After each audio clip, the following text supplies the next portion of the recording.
you very much, Mr. President. Can I just first say something about the civil servants' dispute with the government? That's got that off.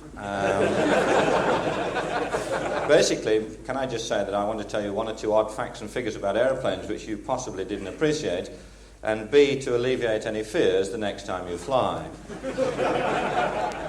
My track record is that I flew with the RAF for 12 years, always because I wanted to fly but could never afford to do so. So I went to the Queen, who had more aeroplanes than everybody else. She taught me to fly for 10 years, then I left and became an air traffic controller. But I am still a civil servant. The Queen pays my salary, therefore I'm a civil servant. But the oddity is that I work at Birmingham Airfield under a contract for rent-a-mouth, whereby if you own an airfield, you're obliged to have air traffic controllers. The government lease the controllers to the airfield. And the oddity is that Birmingham Airfield is owned by the West Midland authorities. The ratepayers of the West Midland authorities own the airfield. I pay my rates to the West Midland authorities, and therefore I own the airfield. And therefore I am a self-employed civil servant.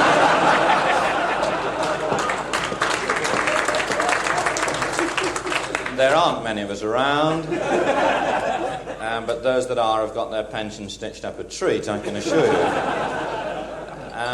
Up till about 5 years ago, there was no charge for air traffic control. It was a free service in this country, and we used to lose about £42 million a year. We were quite proud of that, actually. British Steel could do that every week, but we used to drag it out over a full year, and the government, in their wisdom, decided that we should become self-sufficient, like the post office.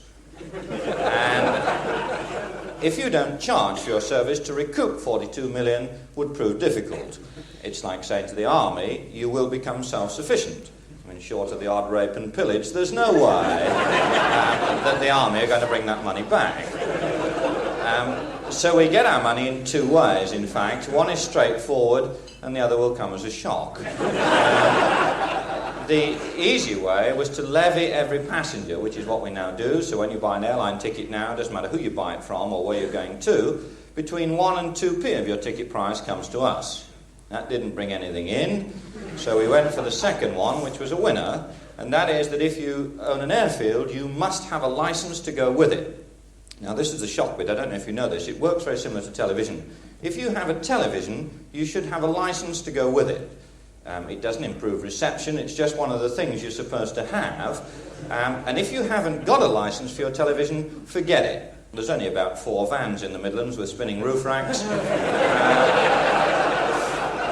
And the chances of being caught are extremely small, in fact. But if you own an airfield, they're difficult to hide. You know, you can put billboards around them, that sort of thing. But people notice the odd jet going in and out. And consequently, the government know where 80% of the airfields are.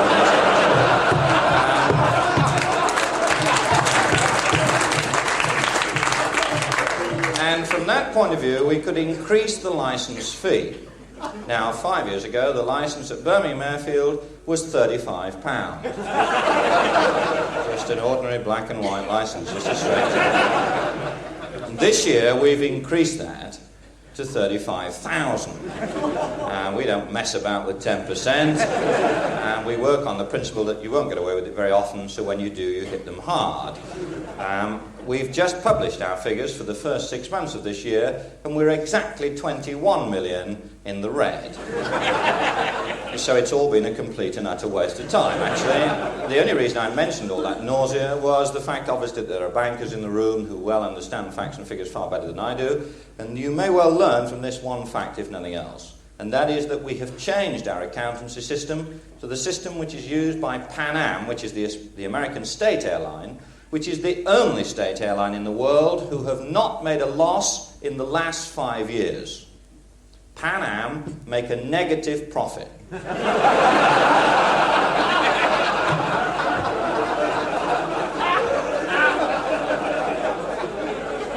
We've gone for this in a big way. And so far this year, we're exactly 21 million in a negative profit situation. I think it's fair to say at this point that the airfields make their money by charging a landing fee for aircraft. Every time you land an aircraft, you pay a fee at an airfield. If you take Heathrow as an example, every time you land a jumbo jet at Heathrow, you pay about £1,200. Now, we're not like the harsh outside world of industry and commerce that you're connected to. We're a very easygoing system, and we only charge 50%. All your takeoffs are free. There are no restrictions on the number you can do. And we just charge for the landings at the end.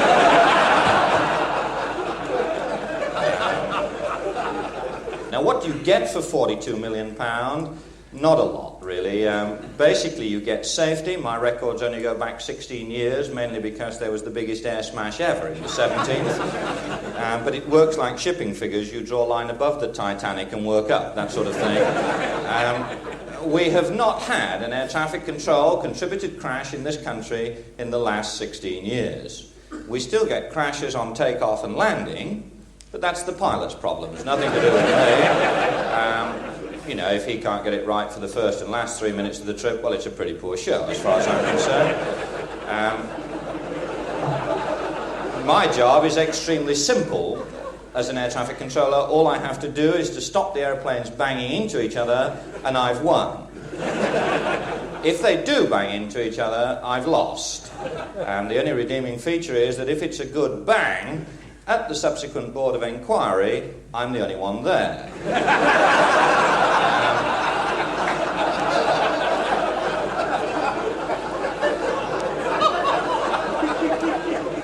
So if you're a smooth talker, you could stay in this job until you were 65. There's no major problem. The chance of having, or the reason for having a traffic controller is a little bit hazy, really. The chance of two aeroplanes being at the same place, at the same height, at the same time, is so mathematically remote as to be not worth considering. All you do with air traffic control is to force them down very narrow corridors, thereby increasing the risk of collision. And thereby justifying the job of a controller to keep them apart. Obviously, one only really earns your corn when you only have one aeroplane, because now you have to take it sufficiently close to a hill for one of you to stay there and keep looking after them. If you go back in history a very short period of time before we had air traffic control, if you wanted to fly from here to France, you get in the aircraft, point it at France, and go. You were, of course, likely to meet somebody going Paris-Birmingham, and the crash occurred about halfway between your takeoff point and your landing point. This was bad news for the passengers, but it was good news for the rescue teams. They knew where to go. It saved tramping around the Grampians. And they could get in there and find you within a fortnight. There was no major problem. The companies didn't like it. Passenger booking figures fell off, that sort of thing. And they came to the government and said, can you devise a system whereby one or two get through? You know, not a lot, but if we could get a couple through, it would be a bonus. So they devised the system then, which we still use today, in fact. But I must stress that this only applies to the Western world and not the Soviet bloc. Soviet bloc airspace is slightly different. They've got a super system going. It only takes 10 seconds to describe it, and I'll do it for you in a minute. In the West, we have joined all the major cities of the world and the major routes, that's across the pond from Europe to the States, with what are called airways. It's a corridor about 25 miles wide. It starts 5,000 feet off the deck, and it goes up as far as you and I are concerned forever. There is a top, but don't worry about it. You're not going to get that high anyway. But basically, you cannot fly inside these corridors unless you have prior permission from a ground controller. Therefore, we know all the airplanes in the corridor. Therefore, we can keep them apart. In the Soviet system, they've got, as I say, a slightly different method of working. Let's assume you're flying Moscow-Leningrad. You're given three things: a height, a route, and a speed. If you deviate from any of those three, you're joined by two MiG-21s on each wing, and you land at the nearest available airfield. The passengers will continue by coach, and the crew are never seen again. It's a very good system. They don't get repetitive faults. And we were going to try this in the West, in fact. Unfortunately, we haven't got enough fighters to put one on each wing. And with modern airliners like Concorde, you're going slightly faster than our fighters at the moment. It is a fact, of course, on Concorde, at 1,500 miles an hour, you're doing 25 miles a minute, which is faster than a bullet from a gun. There's no gun in this country which fires ammunition at that speed, which is why we've never made a military Concorde, because if it opens fire, it shoots itself down.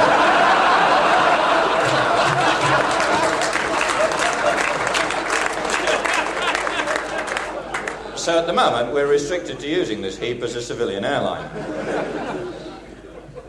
Now, basically, the air traffic control setup in this country is split into two ways. You have people who look after you when you're flying along the airway. These are called centre men, and they work mainly, my apologies, under the new law, they are called centre persons, which is quite right, in fact. There are 1,400 controllers in the country, and 4 of them are women. Well, 3 of them are women, and there's one... but you're bound to get that in any organisation, obviously. Basically, about 800 of these people work at a pit just outside Heathrow called West Drayton. They work underground for about 3 months, then they bring them on the surface, walk them around a bit, and then take them back down again. They've never seen an aeroplane in their life. They just see little blips on a radar screen, and they talk to these things quite happily. I have worked there for a little period of time. I didn't leave because of any of these reasons, but it is quite an odd setup. If you were to go and see them working there, you would find controllers sat around very similar to an upturned dustbin, a flat-top radar, and radar has got one inbuilt problem that we've never really cured, and that is that it works off a 3-pin plug on the wall. If you can imagine the scene at West Drayton, there would be something like 6 controllers sat round the dustbin, each with a headset on, talking to about 30 aircraft each, so there's about 180 maggots on the screen. The rules are you can do what you like with them, but don't wrap them around mine, that's the idea.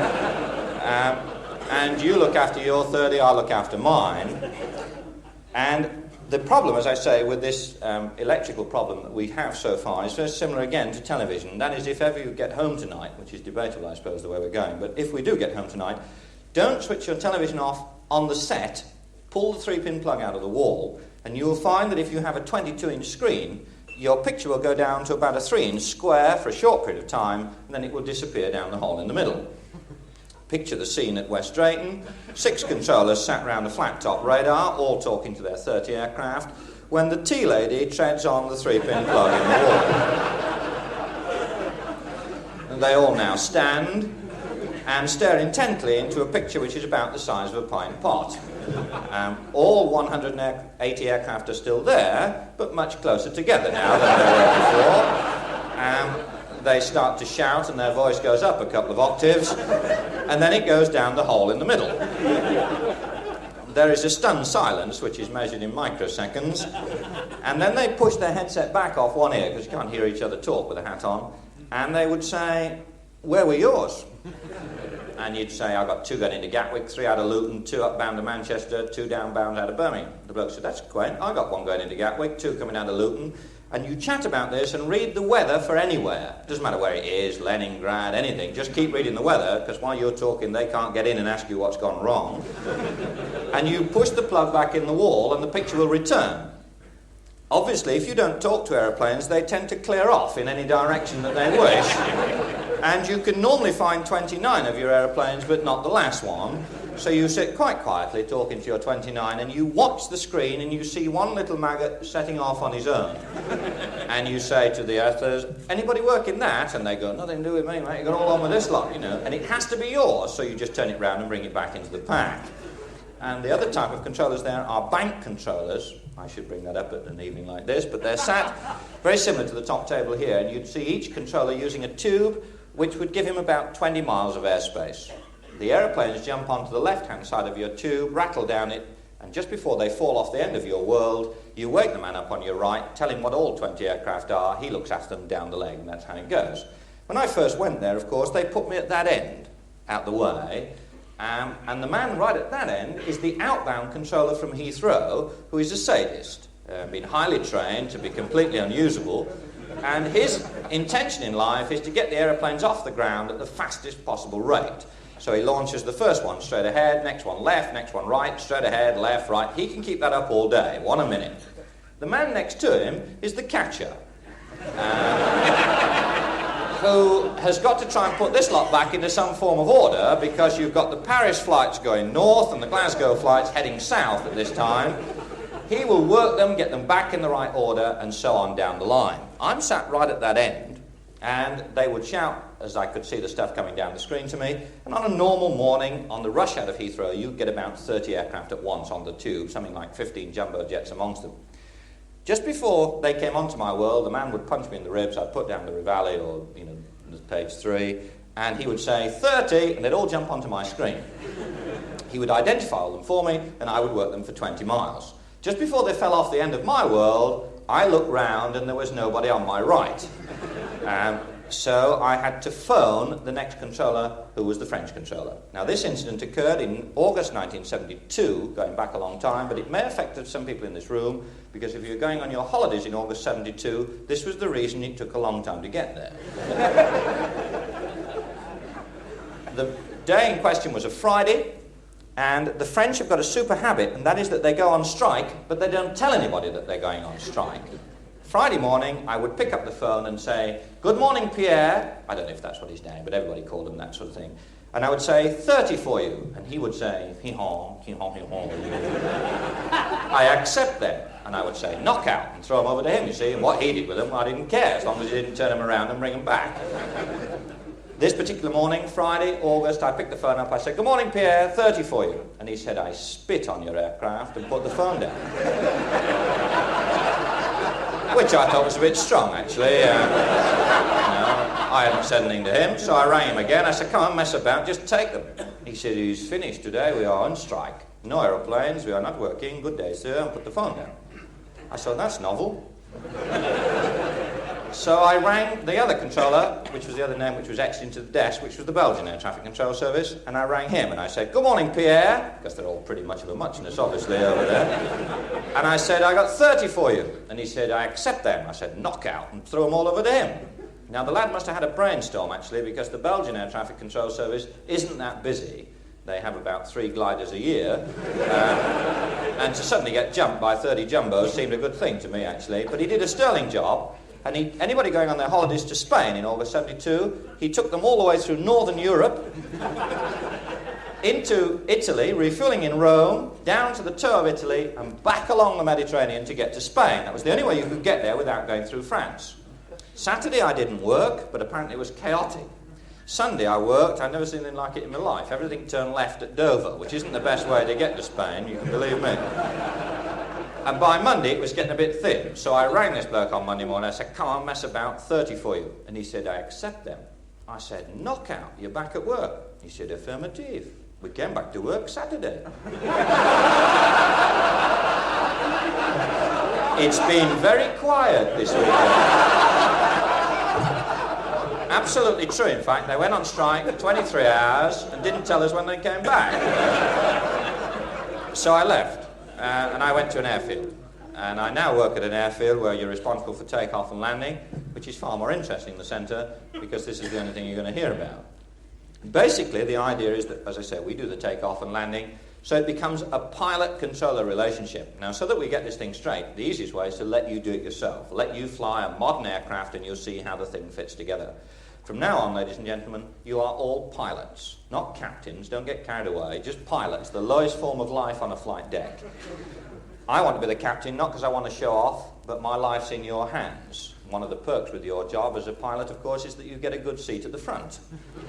And one of the drags with the job is that you're closer to the crash than everybody else, which is a tip the next time you fly as a passenger. You should always sit at the back, because they never knowingly reverse into hills.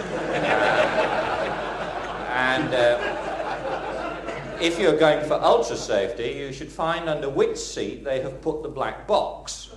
Because if that's the only bit they expect to get back, you should be fastened to it, right? So it is worth knowing where these sort of things are, okay? Now, what you're going to do is to fly a jumbo jet from Birmingham to New York. I need poetic license for this, because if you take a jumbo with full fuel tanks and a full passenger load from Birmingham to New York, you're going by road. The runway isn't long enough to get airborne. It's a bit bumpy through Wales, but it levels out once we've got it over the sea. And the other problem at Birmingham is if you do land a jumbo at Birmingham, we haven't got a set of steps which are big enough to reach the door. I think it is only the second biggest city in the country, and you have to make some allowances, obviously. But we have had 3 jumbo jets at Birmingham, obviously. We've had a Qantas jumbo, Australian airline, which came from London to advertise a new booking office, which was opened in Birmingham. And we borrowed a set of steps from East Midlands Airfield, Castle Donington, to get the passengers off it. And the second one was a British Airways jumbo that came in to be called the County of Warwick for a naming ceremony. The third aircraft, in fact, the third jumbo that landed at Birmingham was an Aer Lingus jumbo, who thought he was at Manchester, in fact.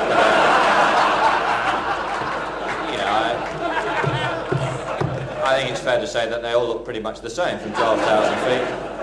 And most of us reckon he did a bloody good job to get that far anyway. But assuming we had those 2 parameters, obviously, then we could continue with the exercise. Now, I'll better just fill you in on just 1 or 2 facts and figures on airspace first, before we actually get out onto the aircraft and fly it yourselves. There are 2 types of airspace. One is called controlled airspace, which is inside the corridor, and one is called uncontrolled airspace, which, would you believe, is outside the corridor. Kept very simple for pilots. The knowledge of reading and writing, and especially joined-up writing, is probably not expected from most of us. And we do, in fact, name these airways in a colour code system with a red, blues, greens, and yellows, which are drawn on the map in those colours. So that if you can't actually say where you want to go, you can always utter the colours in order, so that the ground controllers know roughly which direction you're going to go. You know, want to go down the blue one, and then the red one, and then the green one. And that's very much how the system works. Now, the 2 types of airspace are important, because if you fly outside controlled airspace in uncontrolled air, then you fly VFR, Visual Flight Rules, and it means, pilots, that you look out of the window and make sure you don't ram somebody coming the other way. Now, an example of that type of flight, if you wanted me to fly you from here to Bristol tonight, the answer is negative, because it's dark. I don't fly in the dark, birds don't fly in the dark, I see no point in pushing your luck. But tomorrow, provided it wasn't hissing down with rain, because if you've noticed, birds don't fly in heavy rain either. Assuming it wasn't raining and it was a nice day, we would fly VFR from here to Bristol. And it's easy from Birmingham, because you fly due west until you hit the M5, and then you turn left. And that would take you straight to Bristol. If you miss the M5, you keep going until you hit the coast and then turn left. That's the Cook's tour, but you're still going to get there in the long run. We would fly low levels so that we could navigate by rivers, railway lines, canals, motorways, and coastlines. And you can't fly in cloud. On the ground, they look nice, white, and fluffy. Remember the rules. You must look out of the window and make sure you don't hit somebody else. If you fly into a cloud in the air, it's like flying under a Negro's armpit. It's extremely dark inside a cloud. Any part of his anatomy, really, but you can see what I'm getting at. And there, of course, maybe some other buffoon coming up the motorway to junction 4 to turn right to get to Birmingham. So you avoid clouds like the plague. Obviously, these rules only apply to the little passenger carriers, not the big jets. If you were going, say, on a Trident from Heathrow to Paris-Orly, you'd be a little bit upset if it went down the M4, followed the sea link across the channel, and then went down the motorway on the other side. You expect them to go higher and faster and climb through cloud. And therefore they fly IFR, Instrument Flight Rules, which is inside these corridors. Example, the next time you can afford to fly on Concorde, bear this comforting thought in mind. You'll be at 60,000 feet, twice the height of Everest, doing around 1,500 miles an hour.